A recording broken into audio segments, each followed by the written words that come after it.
Olá, pessoas lindas, abençoadas, sejam todos bem-vindos. Hoje eu tenho um relato novo para vocês. Esse relato é mais curtinho, de uma das seguidoras aqui do canal, que acompanha a gente também no estudo bíblico, nas imersões. E ela trouxe aqui a continuação. Eu comecei a ler, mas eu não terminei, então vim já gravar o vídeo para vocês, tá numa correria. Pessoal, a nova turma do curso de formação em terapeuta está chegando, vai ser no dia 22 de agosto e quem fizer a inscrição até o dia 15 agora de julho, manterei o valor das outras turmas.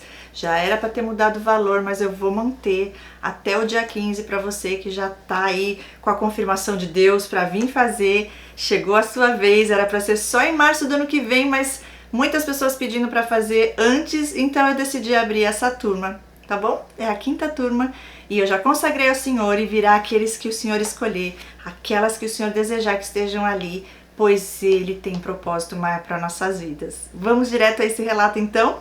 Vamos juntos, juntas? Olha lá, começando. Relato com um marido narcisista. Ela diz: Cris, já te enviei meu relato, mas vou completar, ok? Ela fala o nome dela, eu vou dar o nome dela de Laís. Vamos chamar ela de Laís. Tenho 49 anos e moro no Brasil. Coloquei até um louvor para o meu relato fluir. Glória a Deus. Bom, gosto de saber esses detalhes. Deixa eu falar um pouco da minha infância. Minha mãe batia muito na gente, meu pai não. Eu cresci vendo os meus pais me chamarem de preguiçosa e eu não entendia o porquê, se eu sempre fazia as minhas tarefas desde nova. Meu pai sempre satisfazia nossas vontades, mas a minha mãe sempre queria que ele não fizesse. Eu buscava sempre ser a filha perfeita, que não dava trabalho em nada. Na verdade, eu cresci buscando aceitação. Não me lembro da minha mãe me abraçar ou beijar. Não lembro dela fazer isso com a gente quando éramos pequenos e hoje entendo que ela não teve amor, então ela também não deu. Cada um dá o que tem, né? Olha, mais uma pessoa falando sobre isso. É mais ou menos isso, mas não é bem isso, né? E ela não teve amor da mãe, sofreu muito. Tá, mas vamos lá, né? Não vou nem entrar em detalhes, mas não é bem assim não. Porque assim, quer dizer que você só teve ignorância e só apanhou, então agora automaticamente não tem outro caminho? Você vai fazer isso com os seus filhos? Muitos acabam indo por esse caminho sim, mas aí é uma escolha nossa, gente. Quando Jesus entra, tudo muda, é nova criatura em Cristo Jesus e a gente faz a vontade de Deus e não a nossa vontade, que na verdade não é nossa, mas as feridas ainda estão lá, né?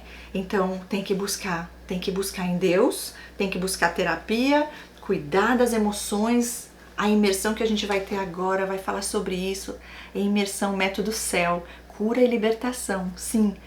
Cura emocional para você curar as feridas emocionais que fazem com que a nossa fase adulta seja também muito prejudicada. É sair da criança ferida e trazer o adulto saudável. Esse é o processo que a gente trata ali também no curso de formação em terapeutas. Nós temos atendimento entre as alunas, onde nós praticamos ali, tem outras atividades, enfim.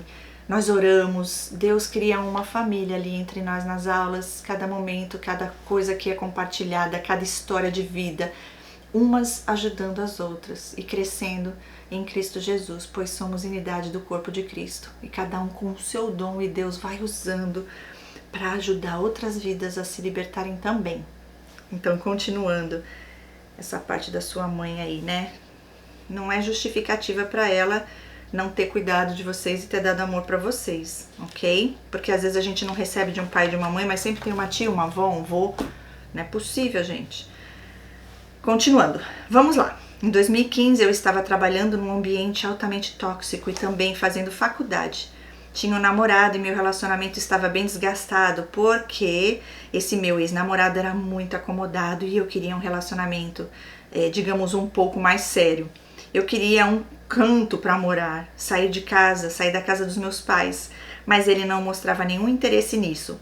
Foi então que meu ex-companheiro entrou na minha vida. No passado ele foi meu primeiro namorado, só que terminamos, ele viajou e quando voltou eu já estava com o pai do meu filho, então perdemos o contato mesmo morando no mesmo bairro. Esse pai do meu filho também foi um relacionamento marcado com muitas agressões físicas, ameaças e etc. Mas enfim, consegui me libertar dele, glória a Deus. Meu ex-companheiro me achou pelo Facebook, começou a mandar mensagens pelo Messenger, mas eu nem lembrava mais dele porque ele mudou muito na aparência.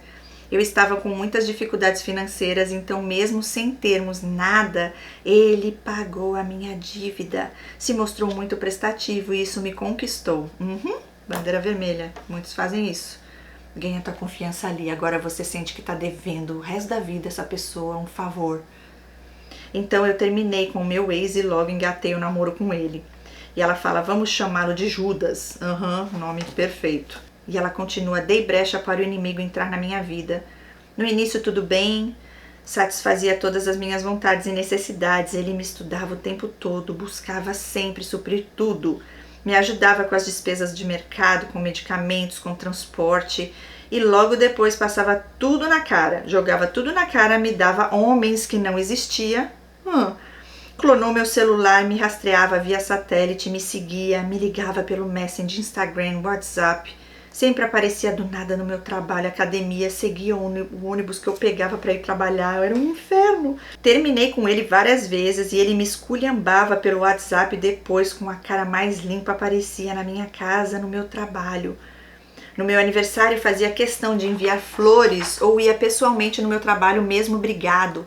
Fazia questão de mostrar para todos que era um exemplo de homem.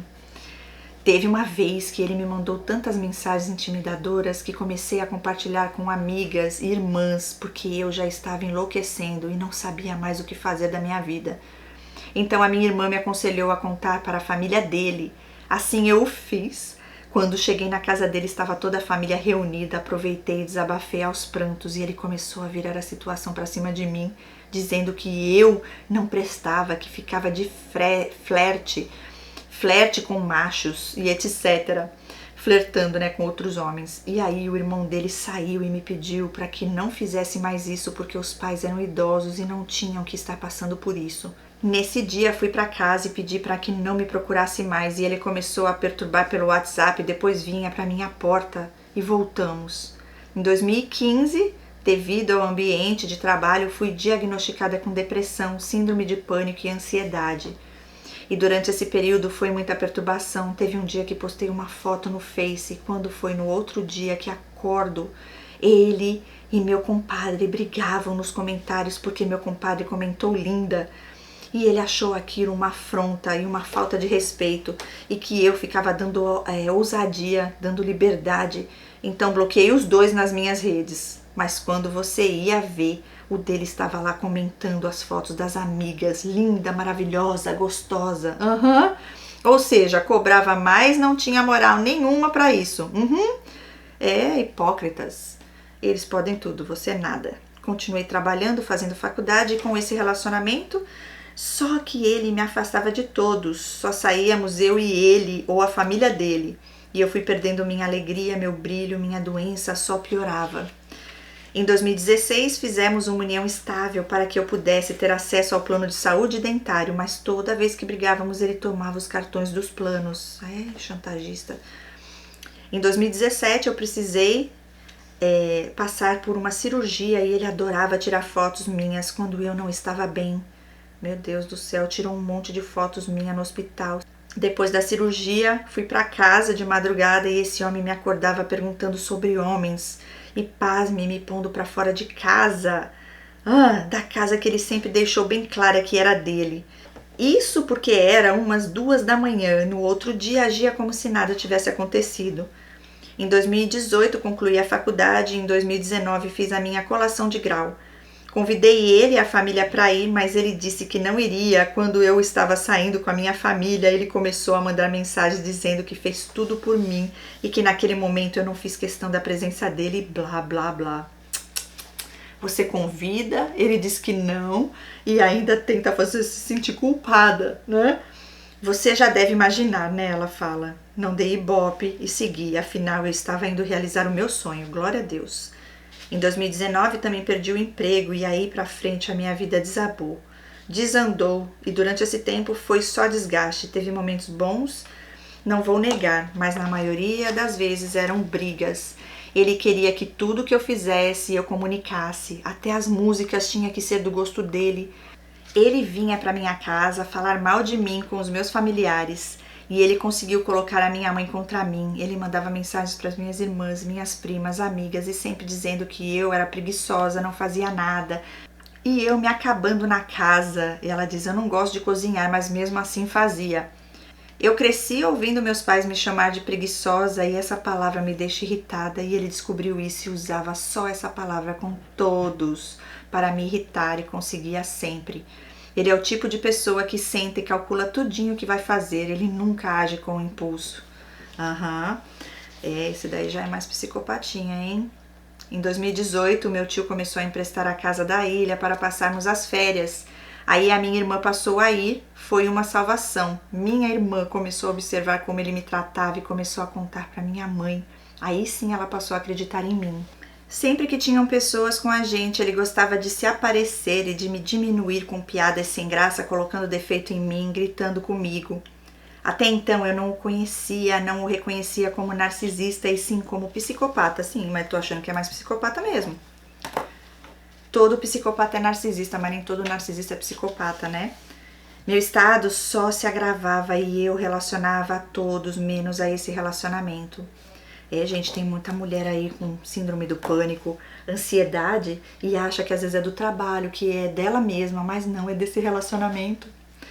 Eu estava tão doente que tentei o suicídio 2 vezes, está repreendido em nome de Jesus. Na última tentativa, quando eu ainda estava desacordada, eu tive uma visão com o bispo Bruno Leonardo, onde ele dizia, ovelha, tem uma pessoa que precisa sair da sua vida, porque essa pessoa é que adoece o seu psicológico.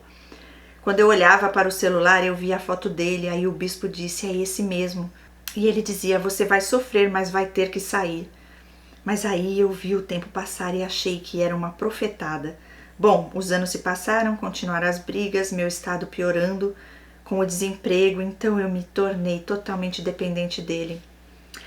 E deixa eu falar da família dele. Ele é aquele tipo de homem que tudo corre para contar à mãe. E eu adotei a mãe dele como se fosse a minha. A irmã dele trabalha com telemarketing e certa vez me perguntou se eu não queria trabalhar como telemarketing, mas os meus terapeutas e psiquiatras eram contra. Aí, certa vez, ela disse que não fui porque eu queria ficar nas costas do irmão e da minha mãe. E isso me deixou tão triste que eu comecei a me afastar. Agora, em 2025, surgiu uma vaga para telemarketing e eu fui. E na minha cabeça, eu só ouvia a voz dela dizendo que eu não ficava porque não queria. E eu resolvi ir, mesmo minha terapeuta sendo contra. Resultado, quase surtei, não aguentei e tive que sair. A mãe dele, oh meu Deus, sabe aquela velhinha boazinha?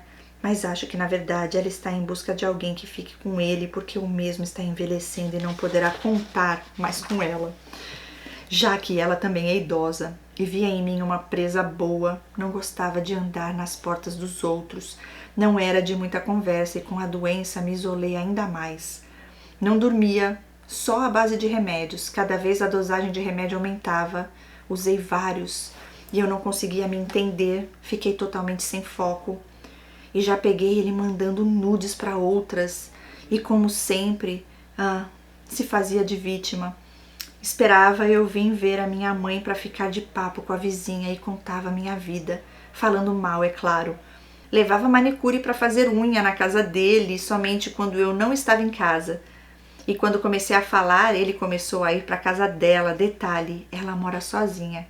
Ia para a academia e lá ele se tornava o personal das gatas da academia. Meu Deus, um cara acima de qualquer suspeita, muito educado, prestativo e etc. Certa vez ele me acordou com água gelada no rosto, me chamava de gorda, ruim de cama, sendo que ele, malemar, conseguia manter uma ereção.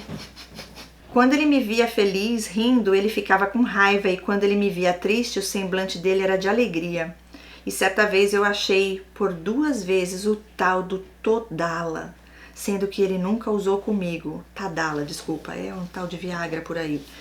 A minha psiquiatra uma vez disse que precisava falar com ele e ele me respondeu, diga a ela que sente e espere. Mas quando foi uma vez, se mostrava tão bonzinho que eu ficava achando que a médica não acreditaria em mim. A minha irmã sempre me acompanhava e dizia à médica que um dos meus agravantes era ele. A médica falou com a minha irmã para não deixar os medicamentos comigo, porque era com medicamentos que eu tentava o suicídio. Mas ele fazia questão de deixar tudo perto de mim, ser das trevas. Em 2024 tive muitos baques emocionais, então em dezembro saí para uma consulta psiquiátrica e de lá fui para um internamento psiquiátrico, onde permaneci 15 dias. Ele ia me visitar e só dizia que eu precisava trabalhar. Prestou toda a assistência, ia me visitar, ligava e etc. Após a crise em que fiquei internada, ao chegar em casa, mesmo o médico orientando guardar os remédios, ele deixou os mesmos bem na minha frente. Eu ia tentar o suicídio mais uma vez, mas comentei com uma amiga e ela avisou a minha irmã que conseguiram evitar. Aí ele escondeu os meus medicamentos e eu fiquei prestes a dar crise e foi Deus que colocou a mão. Quando pedi os remédios para não dar crises, ele falou: "Você não tem nada, você está viciada em remédios e o que você tem é preguiça." Meu Deus do céu. E não me deu os remédios e ele sentia prazer em me ver sofrer. E sempre a mesma palavra, preguiçosa, e ela põe em letra maiúscula. Só que o que eu não sabia é que ele já estava planejando me dar o descarte. Há quase um ano ele vinha planejando isso. Queria te deixar mesmo mal, sem levantar da cama. E como te disse, ele estuda tudo o que vai fazer. Então ele deixou de sair comigo, não me dava mais presentes, não comprava mais meus remédios, fazia de tudo para que o vizinho e amigos e provavelmente já uma nova presa dele não nos vissem juntos. Quando voltei do hospital, ele já estava com tudo esquematizado para me mandar para a casa da minha mãe. Abriu minha bolsa, retirou as chaves da casa, pegou documentos pessoais meu. Como eu não quis ir para a casa da minha mãe, começou o tratamento de silêncio. Deixou de colocar mantimentos em casa, de comprar a ração dos nossos cachorros, embalou todos os meus pertences e etc. Uau! Até que um dia eu perguntei o que estava acontecendo e ele disse que não dava mais porque eu tinha agredido ele. E ela fala: "Fui pegar o celular da mão dele e arranhei com as unhas e ele correu para mostrar para a mamãezinha. E que só me deixaria no plano de saúde e me daria uma quantia por mês até eu arrumar um emprego. Como não quis, ele ficou irado, até que um dia ele me agrediu com um cabo de vassoura. Dei queixa e hoje estou sob medida protetiva e ele foi afastado da casa. Ao sair da casa, ele levou todos os alimentos, eu digo todos mesmo, até os alimentos abertos colocados em potes ele retirou. Me deixou sem nada porque eu não trabalho. Desligou o Wi-Fi, porque eu não sei se todos os narcisistas são assim, mas esse tem um apego às coisas materiais fora do comum. Os móveis são todos com mais de 20 anos e não se pode estragar nada. Eu não podia usar nada na casa, os alimentos ele comprava e quando eu comia falava. Se eu não comia, falava do mesmo jeito. E eu já não me reconhecia mais, eu perdi foco, não conseguia raciocinar, não conseguia tomar decisões, vivia confusa, com medo, não conseguia sair só, um tormento. Gente, é o que um ser desse faz na vida de uma pessoa, não é brincadeira não. Ele está recorrendo na justiça para revogar usando de mentiras. Os vizinhos ficam me monitorando 24 horas, até de ter furtado as coisas dele, ele acusou. E segundo advogadas, eu não posso processar porque o processo corre em sigilo. Por conta dessa queixa, os vizinhos só me olham de cara feia e ficam dando informações falsas para os oficiais. Já desfizemos a união estável e agora a briga é pelos bens. No dia da audiência, ele marcou uma audiência consensual. Só que eu nem sabia, fui intimada em cima da hora. Ele foi tão certo da vitória que ele tem carro e moto e na justiça ele disse que não tinha nada disso. Minha sorte foi que consegui uma xerox dos documentos e agora diz que não abrirá mão da casa porque eu não tenho direito. Eu nunca pensei que pudesse existir no mundo um ser tão miserável e mentiroso. Continua me difamando para os vizinhos e agora de que inventei a história de agressão e que quero roubar o patrimônio dele, o cara está jogando tão sujo e tão baixo que me pergunto a Deus se ele irá permitir isso. Aquela família que eu confiava tanto dele, todos apoiando o que ele está fazendo, até a VACA da mãe dele foi para a advogada afirmar que já tínhamos 4 meses separados, sendo que ela ia lá conversar e dar conselhos. E ela fala: velha falsa. Você tem uma raiva aí que tem que perdoar, hein? Falou até um palavrão aqui. Pronto, pessoal. Por detrás dos bastidores tenho que contar pra vocês, né? Acabei de vir da reunião da nossa imersão. E estamos aqui de volta para continuar, finalizar, na verdade, que já estamos indo para a última página desse relato. E ela encerra dizendo: certo dia fui em um culto e um dos membros disse que não haveria término de casamento, que o que Deus uniu ninguém separa, então me apeguei a isso e fiquei esperando acontecer, e cada vez que voltava do culto, ele se afastava mais. Aí eu ficava mais triste, mais revoltada com Deus. Hoje sei que o bispo me deu uma profetada e que Deus está zelando pela minha vida, porque descobri que ele estava me induzindo ao suicídio e se eu continuasse eu morreria ou ficaria louca. Ele indiretamente estava querendo que eu me matasse com as minhas próprias mãos para não ser culpado. Fiquei muito, ela colocou muito mal. Não conseguia comer, sair de casa. Eu só orava e brigava com Deus por estar nesse vale. Ainda não me recuperei porque a gente entra em abstinência e não é fácil lidar com a dor do abandono. Mas já entreguei para Deus e agora só me resta agradecer pelo livramento. E ela escreve livramento em letra maiúscula. Hoje estou me sentindo tão bem. Minha terapeuta, ai que linda, a terapeuta da equipe que está ajudando ela, que é a Maria Helena, e ela vai estar com a gente na imersão. Ela, na sessão, me falou para voltar a usar o remédio, mas eu fiquei relutante à noite e fui participar do estudo bíblico. E Deus usou você, Cris, para falar dos medicamentos e voltei a usar e hoje sou outra. Claro que de vez em quando bate uma saudade, mas Deus está me ajudando a superar e junto com a terapia e medicamento eu estou melhorando. Agradeço muito a Deus por ter posto você no meu caminho e ainda vou participar da imersão online, é verdade. E ela fala, aê! E deixa completar. Já peguei várias anotações do filho dele mais velho, sempre pesquisando sobre sociopatia e psicopatia. Olha, interessante isso aqui, hein? Certo dia eu não sei como me deparei com esse tema narcisista, pois eu achava que o mesmo era psicopata. Eu acho que ele é, tá? Conheci seu canal, hoje faço parte do grupo e você me ajudou com uma terapeuta de Deus também. Então eu só tenho a agradecer a Deus e a você e tomara que as pessoas também assistam seus vídeos para poderem identificar esses demônios. Estou também no grupo bíblico e estou amando. Não faço nada no sábado à noite aguardando. Ah, linda, glória a Deus. E me lembro que um dia ele postou no status do WhatsApp, pisa, mas quando eu levantar, corre. E hoje nas minhas orações sempre peço a Deus que me mostre o que está às ocultas. E venho descobrindo isso. Ela fala e venho descobrindo, é coisa, viu? Sim, Deus vai mostrando, revelando, né? E assim, em relação à medicação, gente, tem épocas na vida que vai ser preciso tomar. Eu precisei um tempo, mas depois Deus me tirou de lá, nunca mais, para honra e glória do Senhor. Então, às vezes é por um tempo, né? Por um pequeno, curto tempo que talvez a gente, né, precise.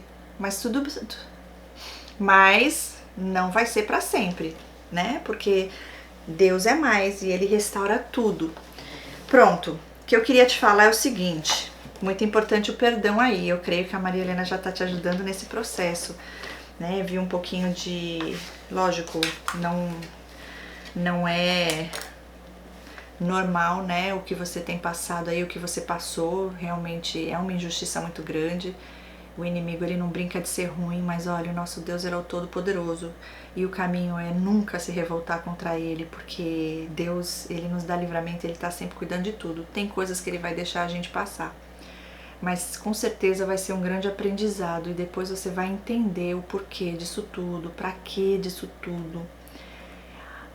O negócio é você permanecer firme no Senhor e confiar no Senhor. Inclusive na imersão eu vou estar falando sobre isso, sobre as aflições que nós passamos e sobre confiar no Senhor. Porque Deus é lindo e Ele nos ama e Ele sabe de todas as coisas. Nós somos limitados, mas o nosso Deus, Ele é ilimitado. E Ele é soberano e a gente tem que desejar a vontade dele somente sobre nossas vidas. Eu creio que você já está, né, buscando tudo isso, está se permitindo. Deus vai te curar, né? Ele vai tirar toda essa dor, todas essas feridas, ele vai cicatrizar uma por uma. Se você continuar firme, você vai ver, a vitória é garantida. E será ainda um maior testemunho quando você voltar para contar, né, o fechamento disso tudo. E olha, eu sempre digo que cada caso é um caso. No seu caso aí, né, tá tendo essa guerra na justiça, divisão de bens e enfim, ora a Deus, né? Vê o que realmente Deus quer que você faça, vê o que realmente vai ser o melhor para você, porque seja o que Deus falar, fique em paz, porque nada faltará, Deus proverá, né? Confie no Senhor, fique firme nele, peça perdão, né? Por tudo que você também,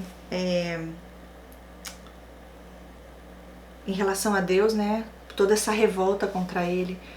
E Deus, ele conhece a intenção dos nossos corações, mas jamais culpará o nosso Deus. Um Deus que entregou Jesus para morrer por nós lá na cruz, gente. Não é o que a gente faça para pagar tudo que ele já fez por nós, porque ele já fez, né? Agora é a gente ficar firme nele. E eu sei que você já está buscando isso, que você já está vivendo isso.